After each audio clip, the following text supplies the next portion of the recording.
J'ai toujours été attiré par les histoires de gens qui creusent trop profondément et trouvent quelque chose qu'ils n'auraient jamais dû découvrir. J'ai donc commencé à faire des recherches sur des cas comme celui-ci, et ce que j'ai trouvé était pour le moins surprenant. Des ruines antiques enfouies sous les villes modernes aux artefacts sans origine claire, l'histoire regorge de fouilles qui ont révélé plus que prévu. Mais certaines découvertes vont au-delà des mystères habituels. Ce sont des choses si étranges ou inexplicables qu'elles vous font vous demander si elles n'auraient pas dû être oubliées. Numéro 1. En 1940, un groupe d'adolescents en France est allé à la recherche de leur chien, qui s'était enfoncé dans un trou. Ce à quoi ils ne s'attendaient pas, c'est de finir par découvrir une grotte pleine de peintures anciennes qui avaient été cachées pendant plus de 17 000 ans. Ils n'étaient pas des archéologues et ils ne cherchaient rien de spécial, ils essayaient juste de sortir leur chien près du village de Montignac. Mais lorsqu'ils sont entrés dans la grotte, ils ont trouvé un immense labyrinthe souterrain dont les murs étaient recouverts de peintures parfaitement conservées. Il y avait des chevaux, des taureaux, des cerfs et même des rhinocéros laineux, des animaux qui existent depuis des milliers d'années. Et ce n'était pas de simples gribouillages, mais de véritables œuvres d'art avec des ombres, de la profondeur et du mouvement, réalisées par les humains du Paléolithique, bien avant que les villes ou l'agriculture n'existent. Cette découverte était si importante qu'elle a rapidement attiré l'attention du monde entier. Au début, la grotte a été étudiée par des archéologues et visitée par des milliers de touristes. Mais dans les années 50, le nombre de personnes entrant dans la grotte a commencé à l'endommager. L'humidité, la moisissure et les bactéries causées par les visiteurs ont fait que les peintures ont commencé à se détériorer. En 1963, les dégâts étaient si graves que le gouvernement français a dû fermer la grotte pour la protéger. Depuis lors, les scientifiques se sont battus pour préserver les peintures. Aujourd'hui, la grotte d'origine est fermée au public, mais des répliques appelées Lascaux 2 et Lascaux 4 ont été construites, où les gens peuvent voir des copies exactes des peintures. C'est incroyable de penser que tout a commencé avec des garçons qui poursuivaient leurs chiens et s'est terminé par l'une des découvertes archéologiques les plus importantes de l'histoire. Numéro 2. Tant qu'on y est, il faut que je vous parle de la fois où des scientifiques soviétiques ont décidé de forer sans arrêt, juste pour voir ce qui se passerait. C'est ainsi qu'ils ont trouvé ce que nous connaissons aujourd'hui sous le nom de Kola Super Deep Well. Dans les années 1970, pendant la guerre froide, les États-Unis et l'Union soviétique étaient obsédés par l'idée d'aller plus haut, plus vite et plus loin dans la célèbre course à l'espace. Mais alors que la NASA levait les yeux vers le ciel, les soviétiques ont décidé de faire le contraire, ils voulaient voir jusqu'où ils pouvaient aller en forant directement au centre de la Terre. En 1970, ils ont commencé à forer dans une région reculée de la Russie, et pendant les 24 années suivantes, ils ont continué à creuser. Ils l'ont appelé le puits super profond de Kolae. Lorsqu'ils ont finalement dû s'arrêter en 1994, ils avaient atteint une profondeur de plus de 12 262 mètres, plus que quiconque n'avait jamais foré auparavant. Pour vous donner une idée, si le mont Everest était à l'envers, ce puits serait encore plus profond. On pourrait penser qu'un forage aussi profond signifie simplement traverser de nombreuses couches de roches, mais non. Plus il s'enfonçait, plus tout devenait étrange. Tout d'abord, ils ont trouvé des fossiles microscopiques de plancton, pour être précis, à des profondeurs où personne ne pensait que la vie aurait pu exister. Ces organismes anciens avaient été enterrés pendant des centaines de millions d'années. Ensuite, ils ont trouvé de l'eau dans des endroits où il ne devrait pas y en avoir, bien en dessous de tous les réservoirs souterrains connus. Mais la plus grande surprise a été la chaleur. Les scientifiques savaient que la température augmenterait avec la profondeur, mais lorsqu'ils ont atteint leur point le plus bas, la chaleur était de 180 degrés Celsius, 356 degrés Fahrenheit, beaucoup plus que ce qu'ils avaient calculé. Leurs équipes ne pouvaient tout simplement pas le supporter. Finalement, le projet a été abandonné et aujourd'hui, La fosse n'est plus qu'un couvercle en métal rouillé au milieu de nulle part. Mais les découvertes qu'ils ont faites étaient réelles, des fossiles, de l'eau, une chaleur extrême.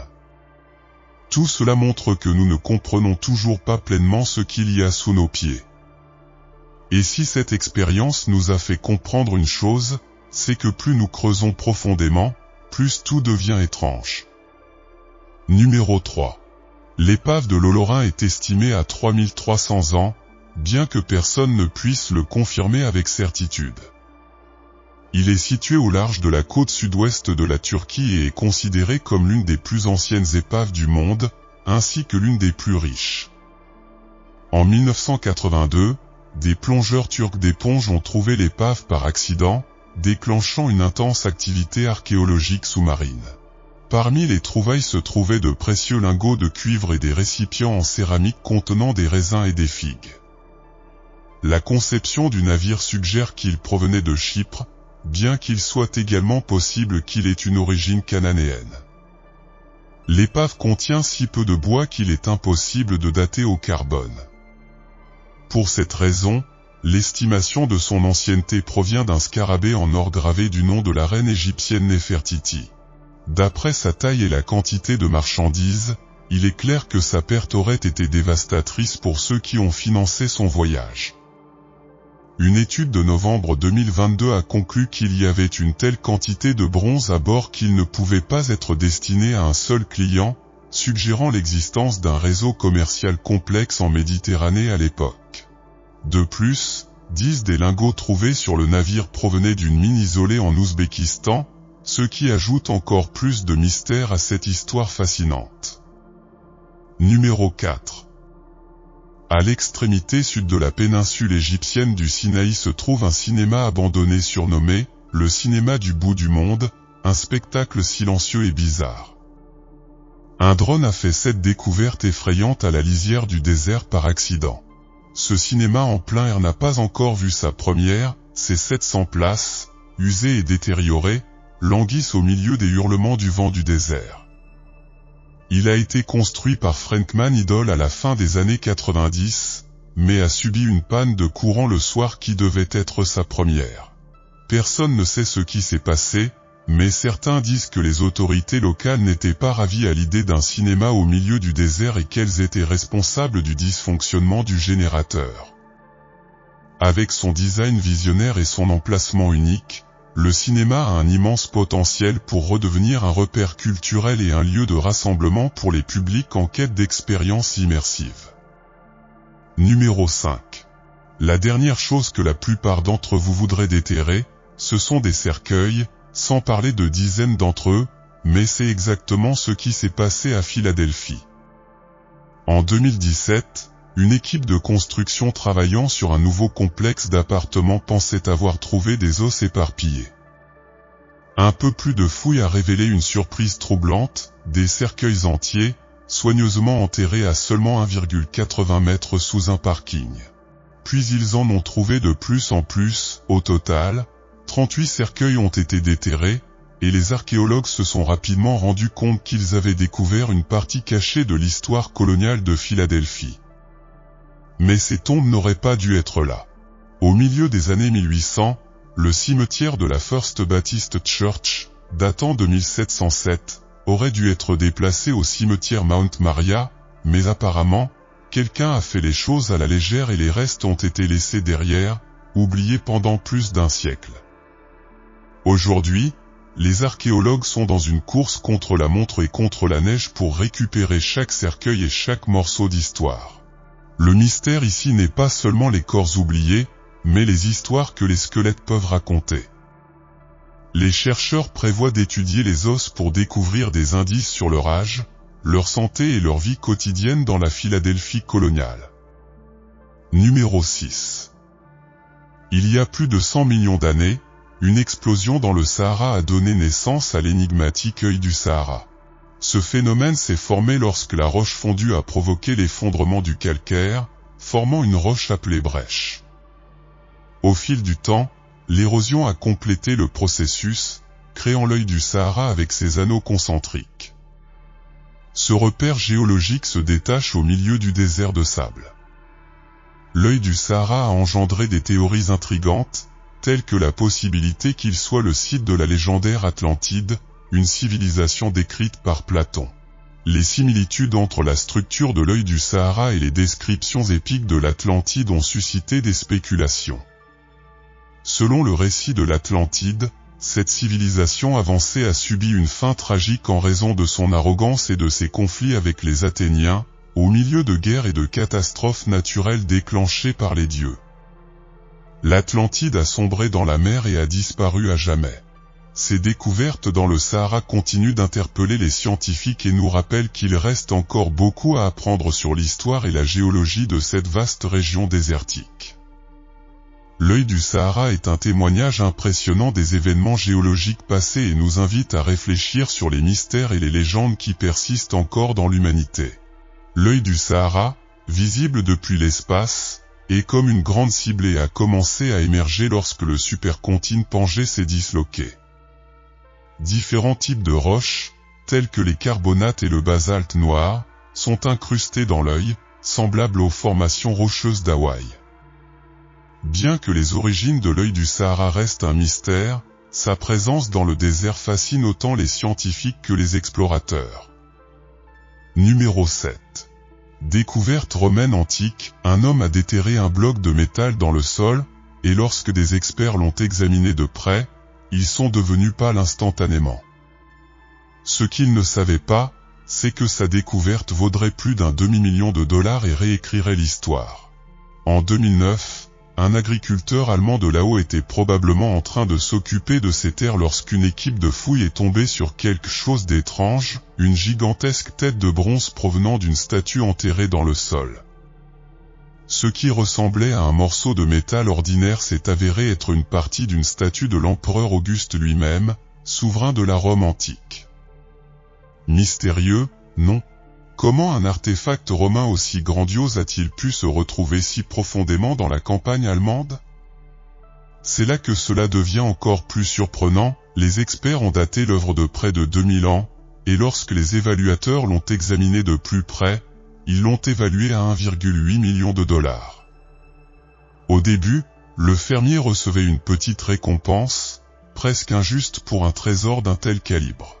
Avance rapide jusqu'en 2024, lorsqu'un tribunal allemand est finalement intervenu et a statué que l'agriculteur méritait beaucoup plus, la moitié de la valeur de l'artefact, plus les intérêts. Numéro 8. Voici un joyau si rare qu'un seul spécimen a été découvert jusqu'à présent. Les diamants peuvent être précieux, mais le capt est le matériau le plus rare au monde. Le capt est un minéral clair, rouge-orangé. Il n'y a rien d'extrêmement extraordinaire dans son apparence, mais sa composition est incroyablement unique.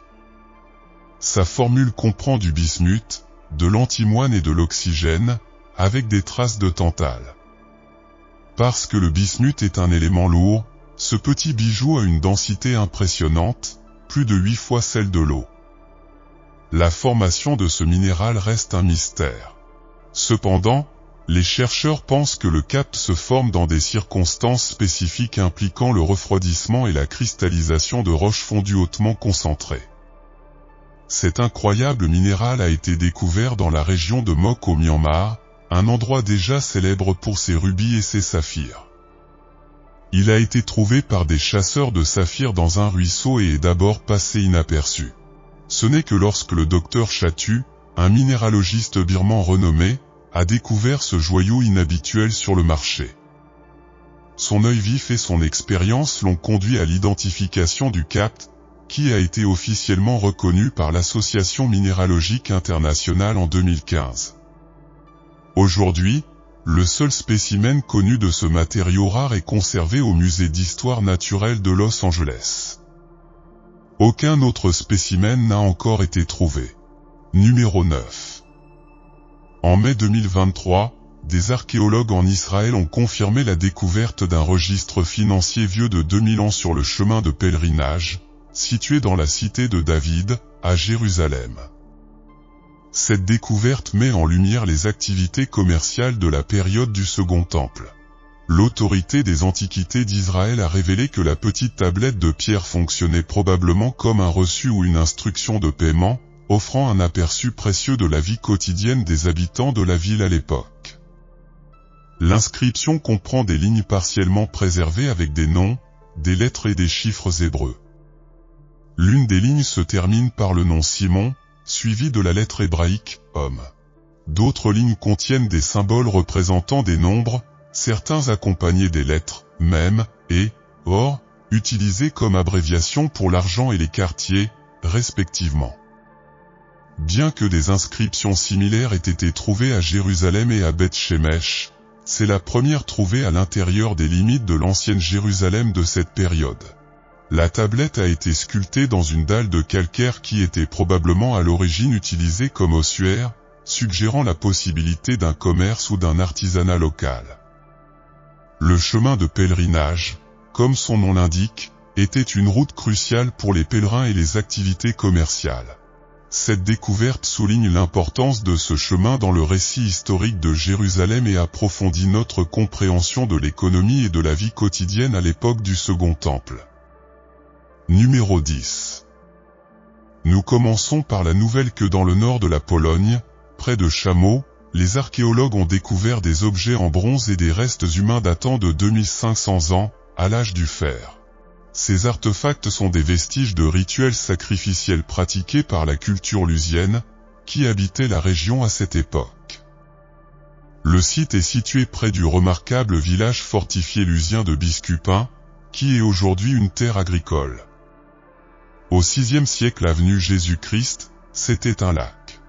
Dans l'Europe préhistorique, il était courant de déposer des objets métalliques dans des plans d'eau en guise d'offrande, et cette découverte représente le premier endroit en Pologne où des artefacts métalliques sont trouvés à côté de restes humains dans un ancien lac. Au fil du temps, le lac s'est transformé en tourbière, préservant des artefacts, des os et des matériaux organiques rares tels que des cordes et des textiles dans son environnement anaérobie. Lors d'une récente charrue, un groupe de détecteurs de métaux a trouvé des artefacts à la surface et a immédiatement alerté les archéologues de l'université Nicolas Copernic. Les fouilles ont révélé 3 groupes distincts d'objets, notamment des colliers de couple, des bracelets, des perles en spirale, de grandes broches, des ornements de harnais de cheval et un collier unique décoré de pendentifs en queue de poisson. Bien que la plupart des objets présentent le style lusien, certains montrent des influences et des citations de ce qui est aujourd'hui l'Ukraine. Numéro 11.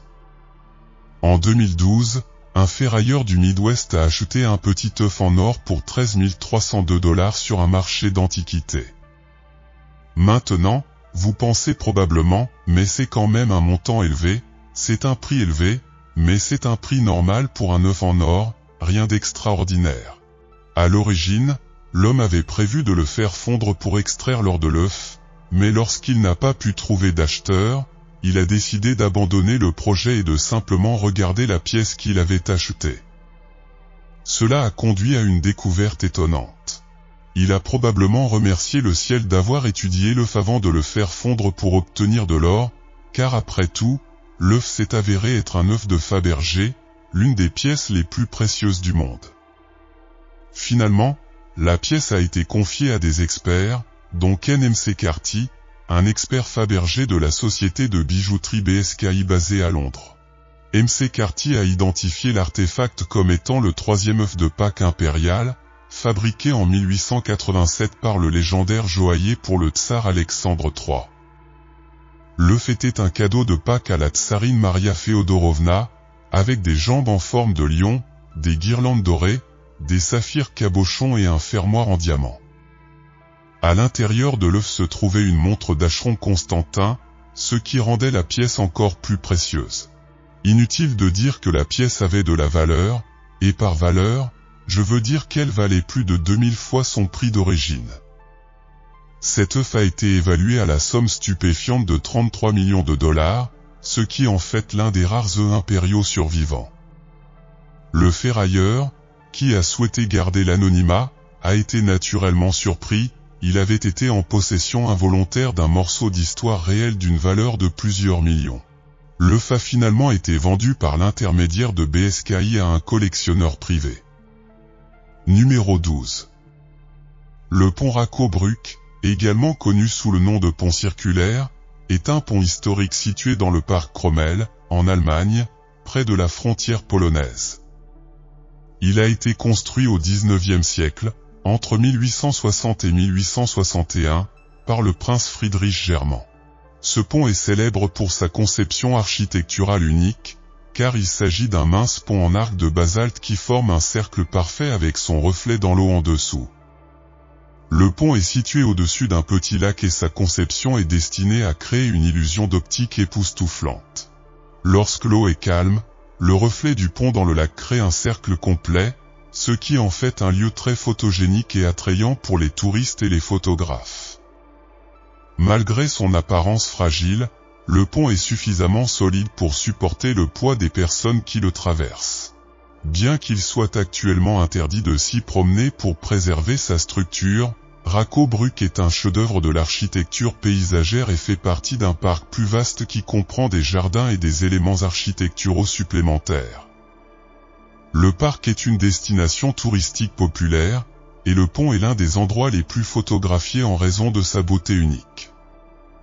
Numéro 13. En parlant de découvertes surprenantes, imaginez que vous travaillez dans un marais et que vous trouvez quelque chose de complètement inattendu. C'est ce qui s'est passé en 1950 près de Seaborg, au Danemark, lorsque deux frères, alors qu'ils coupaient de la tourbe, sont tombés sur ce qui semblait être une découverte récente, mais ce qu'ils ont trouvé s'est avéré être beaucoup plus ancien qu'ils ne l'imaginaient. Connu sous le nom de Tollinman, il y était depuis plus de 2300 ans. Grâce aux conditions uniques du marais, telles que la faible quantité d'oxygène et la présence de mousse, le corps a été préservé dans un état étonnant, permettant de voir les détails de son visage et de ses vêtements avec une grande clarté. Des études ont indiqué que la personne était probablement dans la trentaine et la quarantaine, et on pense qu'elle aurait pu faire partie d'un rituel ou d'une coutume de l'époque, bien qu'il y ait encore beaucoup d'inconnus sur son sort. Aujourd'hui, Tollinman est conservé au musée de Silkeborg, où il continue de capter l'attention de ceux qui veulent en savoir plus sur son histoire mystérieuse. Numéro 14. Platon a utilisé l'histoire de l'Atlantide comme une parabole pour transmettre ses idéologies, de la même manière que le film Avatar met en garde contre le racisme et la cupidité des entreprises. L'Atlantide a été décrite comme une terre divisée en zones d'eau et de terre, un arrangement qui coïncide avec l'œil du Sahara. Aujourd'hui, les montagnes adjacentes étaient considérées comme sacrées et symbolisaient le divin. Les rivières et les lignes d'eau qui traversent l'œil peuvent être vues sur les photographies satellites. Des artefacts anciens, tels que des coques de navires, des planches de surf et des lances, ont été trouvés à l'intérieur et à l'extérieur de la structure Richa, qui remonterait à l'époque atlante. Bien que Solon et Platon aient été respectés pour leur intégrité, l'histoire de l'Atlantide a fait l'objet de controverses. Étonnamment, Wikipédia et d'autres sources ont bloqué des pages liées à l'Atlantide, à l'œil, au roi Atlas et au dieu Poséidon. Cela soulève des questions sur l'omission de cette croyance généralement admise, tout comme la ville de Troie, qui était considérée comme un mythe jusqu'à sa découverte. D'autres preuves doivent être prises en compte avant d'affirmer avec certitude que l'œil du Sahara est le site de l'Atlantide. Numéro 15. Un étrange objet en forme de crâne et un petit corps humanoïde momifié auraient été découverts dans une grotte du désert péruvien. Des analyses, y compris des tests ADN, seraient en cours. Bien que des doutes aient été soulevés quant à l'authenticité des découvertes, aucun détail spécifique n'a été publié sur l'emplacement exact ou sur l'identité de l'auteur. L'auteur Brian Forrester, qui prétend avoir découvert ces objets, apparaît dans une vidéo YouTube et sur son site web pour expliquer son intention de les examiner. Il décrit le crâne comme composé d'un matériau semblable à des os, avec de la peau, des yeux non humains rappelant ceux des amphibiens ou des reptiles, et une petite bouche, apparemment impropre à l'alimentation. Il exprime son étonnement et ses doutes que les spécimens soient des faux. La découverte présumée a suscité de l'intérêt et des spéculations dans la communauté des passionnés d'OVNI, bien que les critiques restent sceptiques. Forester a fait face à la controverse dans le passé, en particulier en ce qui concerne les tests ADN effectués sur des crânes allongés de Paracas, qui, selon lui, ne contenaient pas d'ADN humain, bien qu'il ait été confirmé plus tard qu'ils étaient entièrement humains. Ces nouveaux objets étranges feront l'objet de tests ADN et de datation au radiocarbone dans des laboratoires reconnus en Amérique du Nord afin d'étudier leur véritable nature. Numéro 16. Fossile de baleine vieux de 34 millions d'années. Imaginez que vous vous promenez dans votre jardin et que vous trouvez un crâne de baleine vieux de 34 millions d'années. On dirait quelque chose d'un film, non? Pour Lindsay Stalwart, 16 ans, cela s'est vraiment produit alors qu'elle cherchait des dents de requin sur la propriété forestière de sa famille en Alabama, un passe-temps qu'elle avait depuis des années.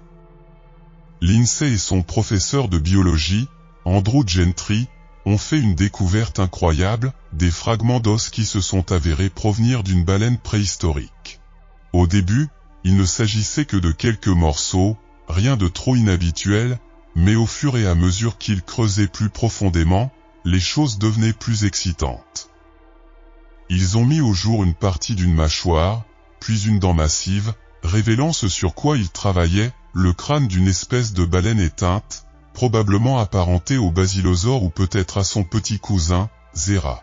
Ces anciennes créatures nageaient dans les mers peu profondes de l'Alabama il y a des millions d'années, certaines atteignant jusqu'à 6 mètres de long. Le mystère est que la majeure partie du squelette est toujours enterrée et que son excavation prendra des années. Pour l'instant, seul le crâne a été retrouvé, mais sa découverte brosse un tableau vivant d'une époque où les baleines dominaient ce qui est aujourd'hui la terre ferme de l'Alabama. Lindsay, qui collectionnait autrefois des fossiles juste pour le plaisir, a maintenant contribué à la science de manière significative. Numéro 17. Niché au milieu de la nature sauvage de l'Australie occidentale se trouve le lac Ilié, avec sa couleur rose énigmatique qui captive tous ceux qui le voient. Les couleurs vibrantes de ce lac salé offrent un spectacle envoûtant sur fond de végétation luxuriante. Sa teinte particulière est attribuée à la présence de micro-organismes tels que Dunaliella salina et Allobacteria, qui prospèrent dans la salinité élevée de l'eau. Contrairement à d'autres lacs roses qui tirent leur couleur des proliférations saisonnières d'algues, la teinte rose distinctive du lac Ilié reste constante, défiant les explications conventionnelles. Malgré son emplacement éloigné sur l'île centrale de l'archipel de la Recherche, le lac Ilié a attiré l'attention du monde entier, attirant des visiteurs curieux et des chercheurs désireux de découvrir ses secrets. En glissant sans effort sur sa surface brillante, les drones capturent non seulement son étonnante beauté, mais aussi l'essence de son unicité, perpétuant sa légende comme l'un des phénomènes les plus extraordinaires de la nature. Numéro 18. Les restes d'Andy Algra, une comtesse du XVe siècle originaire de Laval, en France, ont été analysés à l'aide d'une nouvelle technologie. Ces restes ont été découverts en 1987 lors d'une fouille dans la chapelle du château de Laval, mais à l'époque, un détail important a été négligé, les dents de la comtesse ont été fixées avec du fil d'or. C'est un détail de plus dans l'enterrement particulier de la comtesse, connue pour avoir été enterrée dans un cercueil en plomb à l'intérieur d'un sarcophage en bois, avec un cœur humain dans un petit coffre en plomb placé à l'extérieur du sarcophage. On ne sait pas à qui appartenait le cœur, car il n'a pas d'inscription ou de matériau l'identifiant. La dépouille de la comtesse fut embaumée avec une habileté experte. Bien qu'il soit possible qu'un fil d'or ait été utilisé pour maintenir vos dents en place après votre mort, les experts pensent que cela est peu probable. La comtesse souffrait d'une maladie parodontale, ce qui aurait entraîné le déchaussement de ses dents. Par conséquent, le fil aurait été une solution pratique, bien que probablement douloureuse, pour les garder fixes dans la vie. Numéro 19. Charlotte Brontë est l'une des figures les plus reconnues de la littérature. Elle est née le 21 avril 1816 et ses écrits ont fait d'elle une figure clé de l'histoire, ses livres étant considérés comme des classiques littéraires célèbres. Qui aurait cru que, des décennies après sa mort, un souvenir de lui serait découvert dans un grenier discret d'un village tranquille du pays de Galles? Une femme fouillant dans les affaires de son défunt beau-père est tombée sur une boîte métallique verrouillée. Après avoir essayé d'innombrables clés, il a finalement réussi à ouvrir la boîte pour révéler un seul anneau. À première vue, la bague avait l'air ordinaire, mais un examen plus approfondi a révélé une inscription, c'est Brontë, et la date, 31 mars 1855, le jour du décès de Charlotte. Avec cette inscription, l'importance de l'anneau a été confirmée. Cette bague, bien qu'inhabituelle pour nous aujourd'hui, était un spectacle courant à l'époque victorienne. Il est connu sous le nom de « bijou de deuil », une pièce que les personnes en deuil et les proches pouvaient garder ou porter pour avoir quelque chose de leurs proches décédés près d'eux. Malgré son âge, la bague elle-même ne vaudrait qu'environ 25 $, mais avec son lien avec Charlotte Brontë, sa valeur dépasserait facilement 226 000 $. Numéro 20. L'appartement de la Tour Eiffel est l'un des monuments les plus emblématiques du monde, situé à Paris, en France. Alors que la plupart des gens connaissent la tour pour son architecture époustouflante et sa vue panoramique sur la ville, peu savent qu'elle abrite un petit appartement privé au 3e niveau. Cet appartement a été construit par Gustave Eiffel, l'ingénieur qui a conçu la tour, comme un espace personnel et exclusif. Il s'agit d'une suite avec un salon, une cuisine et une salle de bain. Eiffel utilisait cet appartement pour recevoir des invités spéciaux, des scientifiques et des personnalités de son époque. Parmi les visiteurs les plus célèbres de l'appartement figurait l'inventeur Thomas Edison. L'appartement est modestement décoré et conservé tel qu'il était à l'origine, avec des meubles et des objets de l'époque. Aujourd'hui, il est devenu une attraction touristique qui permet aux visiteurs de se faire une idée de la façon dont Eiffel vivait et d'apprécier la vue depuis leur point de vue privé. Contrairement au reste de la tour, l'appartement n'a pas été conçu pour le grand public, ce qui en fait une partie très exclusive et spéciale de la Tour Eiffel.